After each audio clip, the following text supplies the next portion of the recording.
আসসালামু আলাইকুম। বর্তমানে টর্চ অফ বিল্লাল, যে বিল্লাল ভাই যে বর্তমানে ভাইরাল, তাকে নিয়ে কিন্তু সবাই ভিডিও করতেছে। কারণ কি, সে এখন ভাইরাল, সে এখন পপুলার।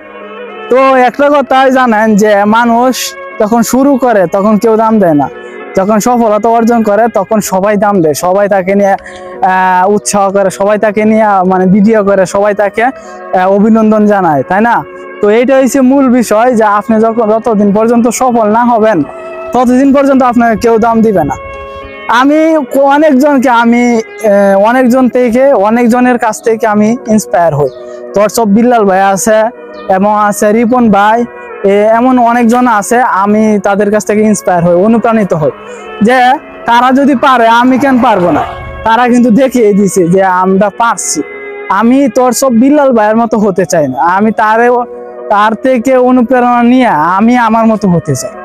আমি তার থেকে ইন্সপায়ার হয়ে আমি আমার মতো হতে চাই, বুঝছেন? তো এইটা হয়েছে আসল কথা। তো মূল বিষয় হয়েছে সবাই আপনাকে অভিনন্দন জানাইবো তখন যখন আপনি সফল হবেন। এর আগে আপনাকে কেউ অভিনন্দন জানাইবে না, আপনাকে দেখতেই পারবে না, বুঝছেন? এইটা হয়েছে আসল কাহিনী। তো চেষ্টা করেন, ধৈর্য ধরেন, কাজ করেন, লাগাতার কাজ করেন, ধৈর্য ধরেন, আপনি সফল হবেন ইনশাআল্লাহ। ওকে, সবাইকে ধন্যবাদ।